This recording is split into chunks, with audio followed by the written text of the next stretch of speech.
नाजरीन आदाब, मैं नाइश हसन। पेश है आज की कुछ अहम खबरें। सबसे पहले हेडलाइंस।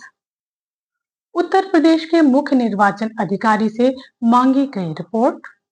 ट्रांसजेंडर का सर्टिफिकेट पैन कार्ड के लिए मान्य होगा, सुप्रीम कोर्ट।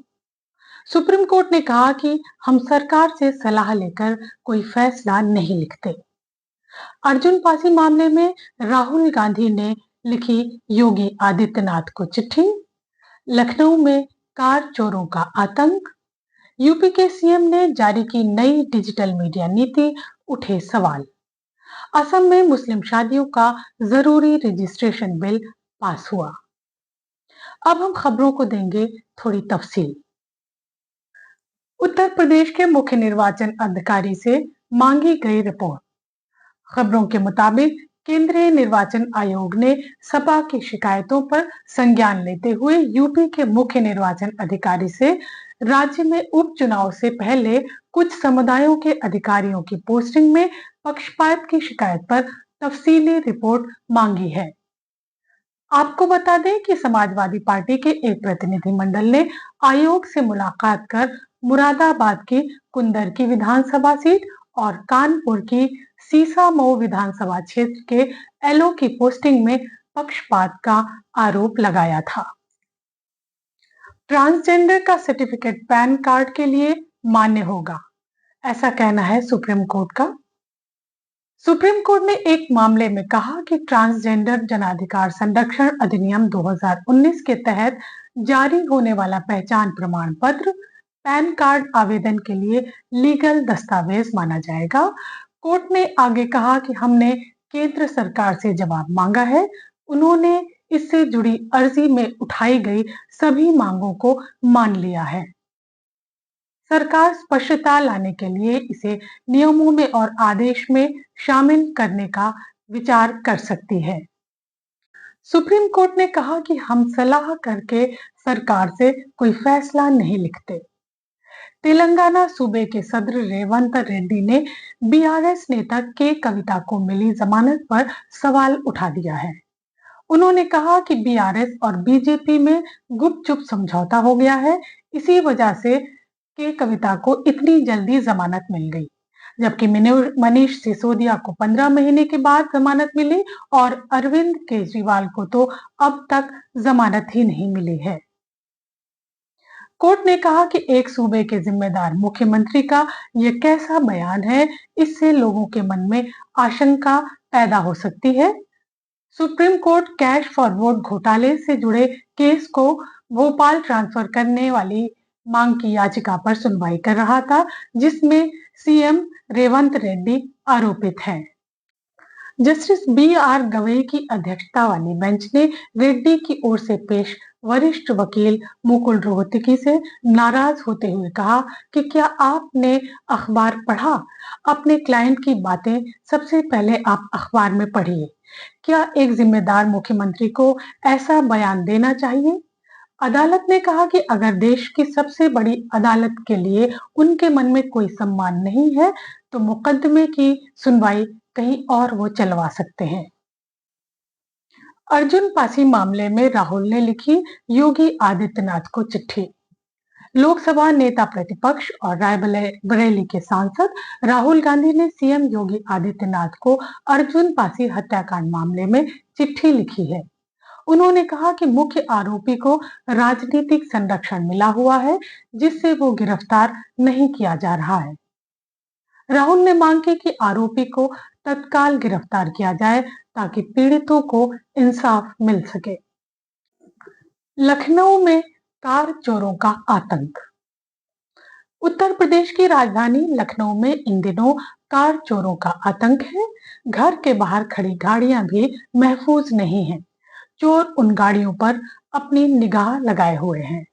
हाईटेक वाहन चोर जीपीएस और सेंसर लगी गाड़ियों को भी चुरा ले रहे हैं और पुलिस इस मामले में हाथ पर हाथ धरे बैठी है। चोर इतने स्मार्ट हो गए हैं कि वो डेटा रीड के बाद कर देते हैं जीपीएस डीएक्टिवेट।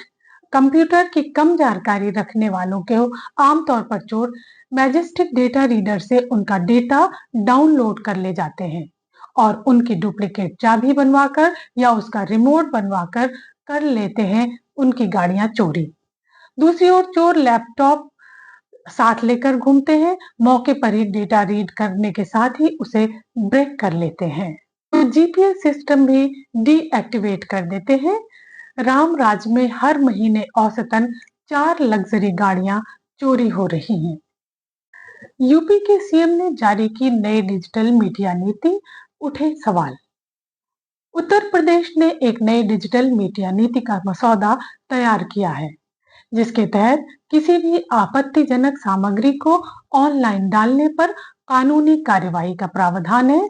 इस बारे में गृह विभाग के मुख्य सचिव संजय प्रसाद के हस्ताक्षर से एक लेटर जारी किया गया है, जिसमें कहा गया है कि डिजिटल नीति के ड्राफ्ट में फेसबुक, एक्स, इंस्टाग्राम और यूट्यूब पर आपत्तिजनक कंटेंट डाले जाने पर संबंधित एजेंसी या फर्म के खिलाफ नियमानुसार कानूनी कार्यवाही की जाएगी। किसी भी हाल में कंटेंट अभद्र, अश्लील और राष्ट्र विरोधी नहीं होना चाहिए। सरकार ने आगे कहा कि जो अराजक तत्व हैं, जो समाज विरोधी हैं, जिनका काम समाज को बांटना है और झूठे खबरें फैलाना है, उनको रोकना भी सरकार की जिम्मेदारी में शामिल है। जो असामाजिक तत्व हैं, उन्हें दंडित भी किया जा सके, इसके लिए हमने 3 साल से लेकर आजीवन कारावास की सजा का प्रावधान किया है। योगी जी ने आगे कहा कि आईटी एक्ट के तहत जो कार्यवाही हो रही थी, उसके प्रावधान इतने मजबूत नहीं थे कि हम प्रभावी तरीके से नियंत्रण कर सकें। हालांकि अश्लील, अभद्र और राष्ट्र विरोधी किसे माना जाएगा, सरकार ने अपने इस ड्राफ्ट में परिभाषित इसे नहीं किया है। सरकार ने कहा कि विकास की खबरें डालने पर, सकारात्मक खबरें डालने पर सरकार 8 लाख तक का प्रोत्साहन देगी। इसे अलग अलग कैटेगरी में भी बांटा गया है। अधिकतम सीमा 8 लाख, 7 लाख, 6 लाख, 4 लाख प्रतिमाह निर्धारित की गई है। इस पॉलिसी की चारों तरफ मजम्मत हो रही है। लोग सवाल उठा रहे हैं कि इतनी सख्त नीति लाने की क्या जरूरत थी। कांग्रेस की महासचिव प्रियंका गांधी ने यूपी की इस डिजिटल मीडिया नीति पर तंज कसते हुए कहा कि इंसाफ मांग रही महिलाओं की आवाज 69,000 शिक्षक भर्ती घोटाले की आवाज उठाने वाले किस कैटेगरी में आएंगे। प्रियंका गांधी ने आगे एक्स पर लिखा कि जो तुमको हो पसंद वही बात कहेंगे, तुम दिन को अगर रात कहो रात कहेंगे। असम में मुस्लिम शादियों पर जरूरी रजिस्ट्रेशन बिल पास हो गया। असम विधानसभा क्षेत्र में कल एक विधेयक पास हो गया, जिसके तहत मुस्लिमों के विवाह और तलाक का अनिवार्य रजिस्ट्रेशन किया जाएगा। पुराने प्रावधानों को निष्क्रिय करते हुए ये नया बिल ये सुनिश्चित करेगा कि मुस्लिम समुदाय के सभी विवाह और तलाक सरकार के पास रजिस्टर्ड हो। राजस्व और आपदा प्रबंधन मंत्री जोगेन मोहन ने 22 अगस्त को विधानसभा में ये विधेयक पेश किया था। असम के मुख्यमंत्री हिमंता बिस्वा शर्मा ने कहा कि मकसद न केवल बाल विवाह को समाप्त करना है, बल्कि काजी व्यवस्था से पूरी तरह से छुटकारा पाना भी है। तो ये थी आज की कुछ अहम खबरें। हम मंडे टू फ्राइडे आपके लिए खबरनामा लेकर हाजिर होते हैं। अब आपसे फिर मुलाकात होगी सोमवार को। तब तक के लिए इजाजत दीजिए। शब बखैर। नमस्कार।